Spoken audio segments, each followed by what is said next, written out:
নমস্কার বন্ধুরা, তনবিনা রান্নাঘরে আপনাদের সবাইকে স্বাগত।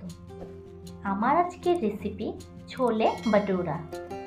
কিভাবে পারফেক্ট বলের মতো বাটুরা বাড়িতেই বানিয়ে নেওয়া যাবে, তাহলে দেখে নেওয়া যাক আমার আজকে রেসিপিটিতে।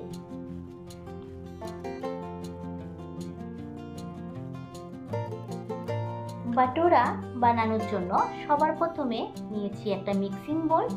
এর মধ্যে দিয়েছি আমি 1.5 কাপ ময়দা। মেজারমেন্ট কাপের 1.5 কাপ ময়দা মানে 400 গ্রাম ময়দা। এবার দিয়ে দেবো আমি 4 টেবিল চামচ। বাটুরা বানানোর জন্য সুজি কিন্তু মাস্ট।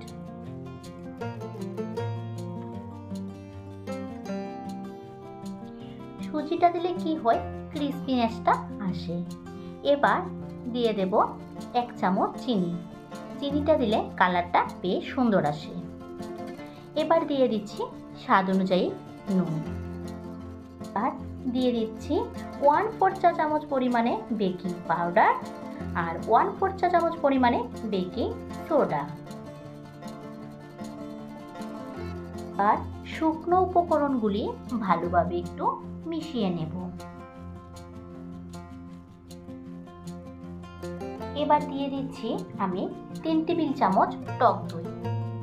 দইটা কিন্তু একেবারে ডাইরেক্ট ফ্রিজ থেকে বের করে দেবেন না, রুম টেম্পারেচারে রাখা দইটা এখানে ব্যবহার করবে। দইটা দিয়ে ময়দাটার সঙ্গে ভালোভাবে একটু মিশিয়ে নিচ্ছি।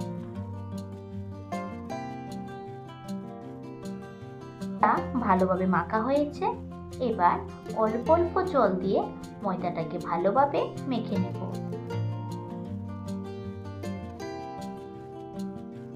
এখানে আরো একটু জল লেগেছে। এবার জলটা দিয়ে ভালোভাবে ময়দাটাকে মেখে নেব। একটা শক্ত ডো তৈরি করেছি। এবার দিয়ে দেব 2 টেবিল চামচ সাদা তেল। তেলটা কিন্তু ময়দা মাখার আগে ব্যবহার করবেন না, তাহলে কিন্তু এটা ময়াম হিসাবে কাজে লেগে যাবে।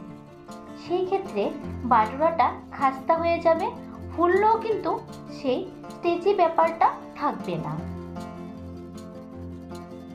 তেলটা দিয়ে মাখার পর ডোটা কিন্তু আরো অনেকটা সফট হয়ে গিয়েছে। আর আমি এটাকে 10 থেকে 15 মিনিট রেস্টে রেখে দেব। এবার ছোলাটা বয়েল করার আগে ছোলার কালার ও ফ্লেভারের জন্য একটা পুটলি বানিয়ে নেব। এরকম একটা সাদা কাপড়ের মধ্যে নিয়েছি 1 টেবিল চামচ চা পাতা আর দিয়ে দেব 2টো এলাচ, দিয়ে দেব 4-5টা লং আর দেব 1 টুকরো দারচিনি, দিয়ে দিচ্ছি 1টি তেজপাতা। এবার পুটলিটাকে ভালোভাবে বেঁধে দিতে হবে যাতে এই মশলাগুলি বেরিয়ে না আসে।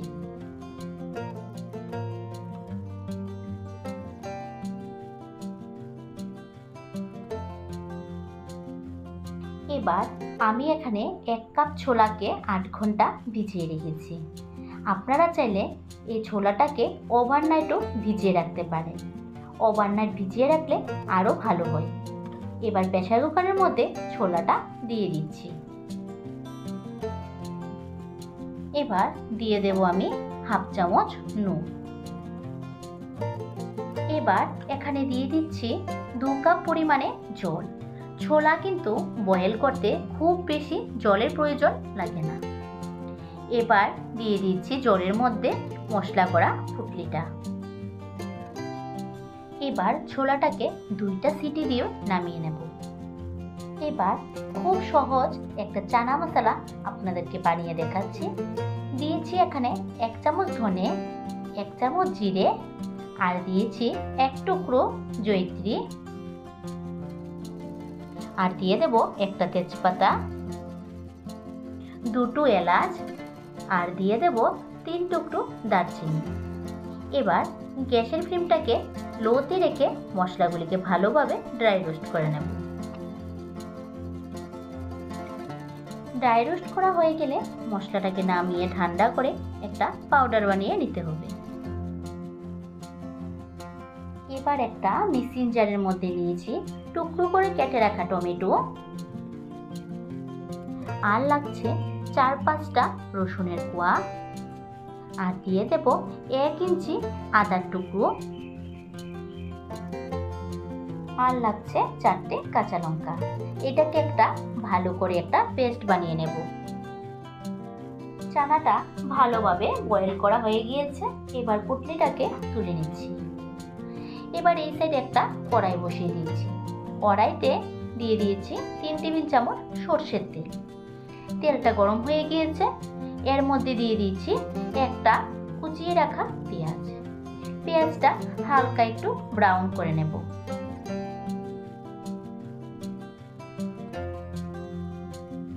পেঁয়াজটা হালকা একটু ব্রাউন কালার এসে গিয়েছে। এর মধ্যে দিয়ে দিয়েছি টমেটো, কাঁচা লঙ্কা, আদা রসুনের পেস্টটা।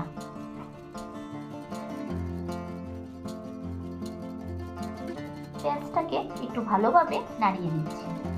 এর মধ্যে দিয়ে দেব 1 টেবিল চামচ হলুদ গুঁড়ো,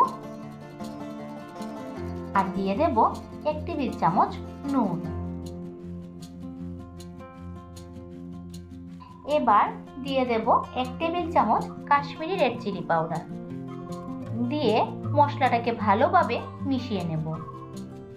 এই সময় গ্যাসের ফ্লেমটা মিডিয়ামে রেখে 5 মিনিট আমি মশলাটাকে ভালোভাবে কষিয়ে নেব।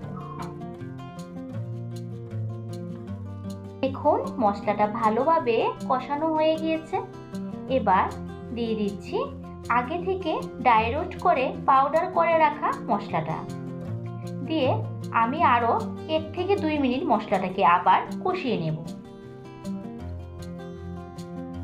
দেখুন মশলাটা ভালোভাবে কষানো হয়ে গিয়েছে। এবার এখানে দিয়ে দেব বয়েল করে রাখা চানা মশলা সহকারে জলটা দিয়ে এবার ভালোভাবে মশলার সঙ্গে মিশিয়ে নিচ্ছি।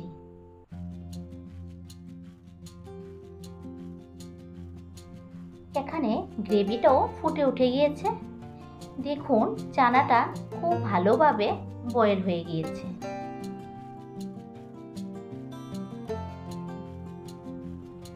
আমি গ্রেভিটাকে 10 থেকে 15 মিনিট ভালো করে ফুটিয়ে নিয়েছি।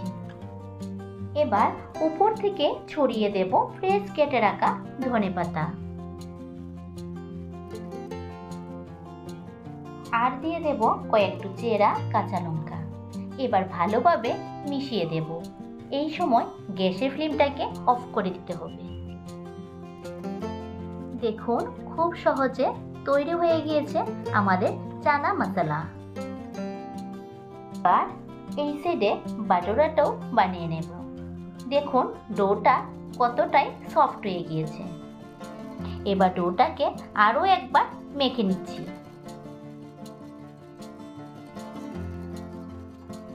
এবার ডোটার থেকে আমি ছোট ছোট করে লিচি কেটে নিচ্ছি। এবার একটা লিচি রেখে আমি বাকি লিচিগুলি একটা বাটির মধ্যে তুলে আমি এগুলিকে ঢাকা দিয়ে রেখে দেব যাতে ড্রাই আউট না হয়। এবার অল্প একটু সাদা তেল দিয়ে এটাকে বেলে নিচ্ছি।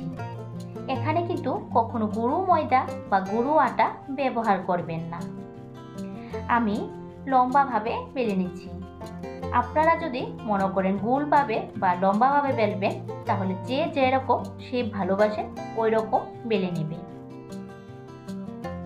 বেলে নেওয়া হয়ে গিয়েছে।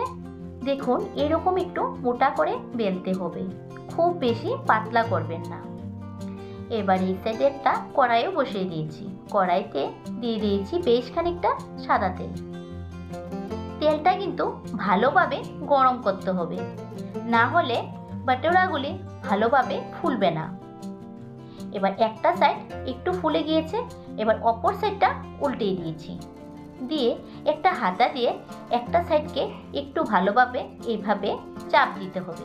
চাপ দিলে বাটোরাগুলি একেবারে বলের মতো ফুলে যাবে।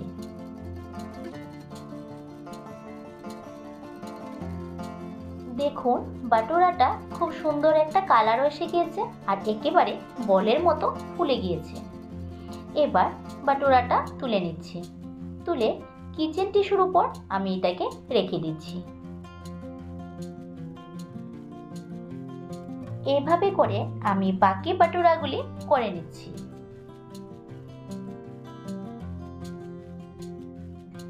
আমার সবগুলি বাটুরা তৈরি করা হয়ে গিয়েছে। এবার গরম গরম আমি এটাকে পরিবেশন করছি। এভাবে আপনারা ঘরেই বানিয়ে নিতে পারেন খুব সহজে ছোলে বাটুরা। আমি যেভাবে ছোলে বাটুরে বানিয়েছি রেস্টুরেন্ট থেকে কিন্তু কোনো অংশেও কম নয়। এই রেসিপিটি আপনারা বাড়িতে একবার হলেও বানিয়ে ট্রাই করবেন। আর রেসিপিটি যদি ভালো লেগে থাকে তাহলে লাইক, শেয়ার ও সাবস্ক্রাইব করে পাশে থাকার অনুরোধ রইল।